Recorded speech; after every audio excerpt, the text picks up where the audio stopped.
Pakistan foreign minister के मुंह पर उन्हें टेररिस्ट इंडस्ट्री का स्पोक पर्सन कह दिया। जिन डंडों में कील लगी थी उनसे सोल्जर्स को मारा गया था। गलवान वैली में 20 इंडियन शहीद होने के बाद चाइना को डायरेक्ट मैसेज देकर कहा, ज्यादा सफाई पेश मत करो, ये कोई एक्सीडेंट नहीं, तुम्हारी सोची समझी शादी से। हर जख्म बोलकर हाथ नहीं मिलाया जाता और जिन आतंकवादियों ने तुम्हारे घर को आग लगाई हो उनके साथ चाय नहीं पी जाती।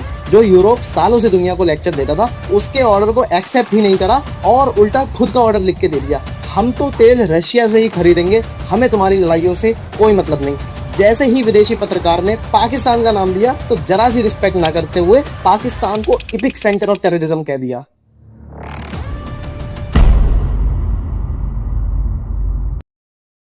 ये संघाई कोऑपरेशन ऑर्गेनाइजेशन है। यहाँ पर बैठे हैं पाकिस्तान के फॉरेन मिनिस्टर बिलावल भुट्टो जरदारी और वहीं दूसरी तरफ बैठे थे इंडिया के external affair minister Subrahmanyam Jaishankar Prasad और इनके साथ कई बड़े बड़े देशों के फॉरेन मिनिस्टर बैठे थे। इस मीटिंग के दौरान बिलावल भुट्टो जरदारी और सुब्रमण्यम जयशंकर प्रसाद के बीच कोई डिबेट नहीं हुई। डिबेट खत्म होने ही वाली थी, उसके खत्म होने से पहले एक पत्रकार उठता है और सुब्रमण्यम जयशंकर प्रसाद से पाकिस्तान और आतंकवादी संगठनों पर सवाल पूछ लेता है। तो इतने सारे बड़े लीडर्स के बीच में जयशंकर प्रसाद ने बिना डरे कह दिया कि जो हम जैसे लोग जो है टेररिज्म का शिकार हुए हैं, हम अपने आप से ये उम्मीद नहीं कर सकते कि हम टेररिज्म को सपोर्ट करने वालों के साथ बैठकर उसी मुद्दे पर बात करें। इसके तुरंत बाद जर्नलिस्ट पाकिस्तान के जो फॉरेन मिनिस्टर हैं बिलावल भुट्टो जरदारी से उनका रिएक्शन मांगता है जयशंकर प्रसाद की बात पर, लेकिन जयशंकर प्रसाद ने जरदारी को बोलने ही नहीं दिया और कहते हैं कि ये जरदारी ही तो प्रमोटर, जस्टिफायर और स्पोक पर्सन है टेररिज्म इंडस्ट्री का।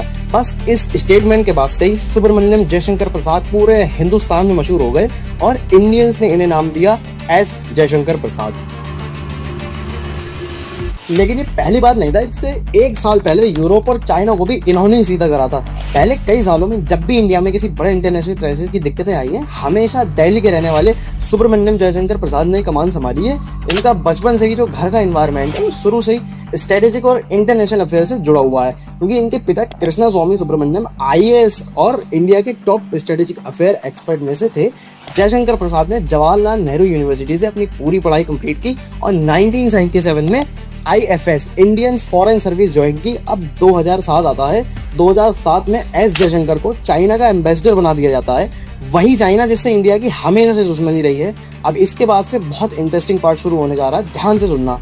कि चाइना की बीजिंग में रहते थे और ये इतने ज़्यादा चालाक थे, ये सिर्फ मीटिंग्स अटेंड नहीं करते थे, ये चाइना की पॉलिटिक्स, उनके काम करने के तरीकों को बहुत करीब से समझ चुके थे। अब चाइना से वैसे भी इंडिया की बहुत सी लड़ाइयाँ थी, तो 2009 में चाइना से के जो एम्बेसडर थे भारत के चाइना में, वहाँ से हटा दिए गए और आगे बढ़ते बढ़ते 2019 में इन्हें हिंदुस्तान का एक्सटर्नल अफेयर मिनिस्टर बना दिया गया। अब यहाँ से पूरी रोमांचक स्टोरी शुरू होगी, ध्यान से सुनना। इनके मिनिस्टर बनने के तुरंत बाद ही कोविड-19 स्टार्ट हो गया था। सब देशों में लॉकडाउन लग गए थे और बॉर्डर भी बंद हो गए थे। इंटरनेशनल फ्लाइट्स रुक गई थी और लाखों इंडियंस बाहर देशों में अटके हुए थे। और यही वो सिचुएशन थी कि इंडिया में जो लोग बाहर अटके हुए थे उनकी फैमिली वाले लगातार प्रेशर बना रहे थे कि अब देखिए, बाहर के देश वाले बिल्कुल भी नहीं चाहते थे कि कोई बाहर से आए और कोई हमारे देश से बाहर जाए। बॉर्डर खोलने तक के लिए तैयार नहीं थे।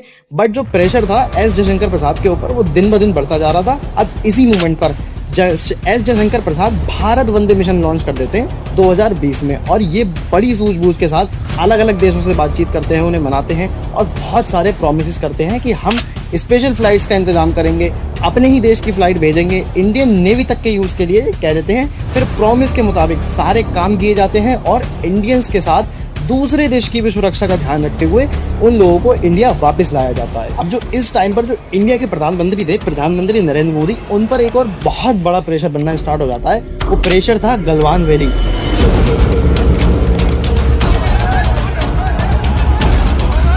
ये है ईस्टर्न लद्दाख और ये है LAC लाइन ऑफ कंट्रोल। अब ये चाइना क्या करता है, ये अपने चाइनीज सोल्जर की संख्या बढ़ाना शुरू कर देता है और ये चाइनीज सोल्जर चुपके से कैंप्स और टेंट्स लगा देते हैं इंडिया की जगह पर।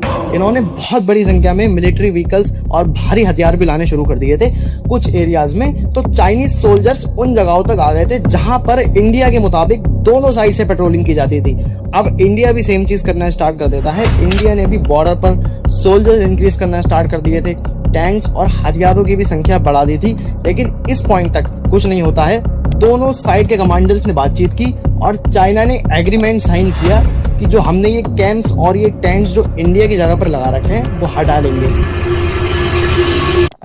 है कॉलोनियल संतोष बाबू। ये 15 जून 2020 की शाम को गलवान वैली की पेट्रोलिंग के लिए आते हैं और पेट्रोलिंग पॉइंट PP14 तक पहुंचते हैं तो पता चलता है कि चाइनीज ने जो एग्रीमेंट करा था कैंप्स और टेंट्स हटाने का, उस एग्रीमेंट के मुताबिक कोई कैंप्स या टेंट्स नहीं हटाए गए। अब LOC के उस साइड चाइनीज सोल्जर्स तो ऑलरेडी थे और अपने इंडिया की साइड सोल्जर्स की भीड़ इकट्ठा होती है। दोनों साइड से बहस शुरू हो जाती है और बहस धक्का मुक्की में बदल जाती है और फिर दोनों साइड से पत्थर चलने लग गए, लकड़ी के डंडों से लड़ाइयाँ होने लग गई, लोहे की रॉड चलने लगी और उसके बाद जो डंडे थे उसमें कील लगाकर झगड़ा स्टार्ट हो जाता है। जो डंडों में कील लगाकर झगड़ा स्टार्ट हुआ था, इसी की वजह से दोनों तरफ के सोल्जर्स को अपनी जान गंवानी पड़ती है। इस लड़ाई के बाद इंडिया टैंक्स, वेपन्स और भी हथियारों का इंतजाम कर चुका था, मतलब बॉर्डर पर लाने की तैयारी में ही था और चाइना भी, पर इस लड़ाई को यहीं पर रोक दिया जाता है।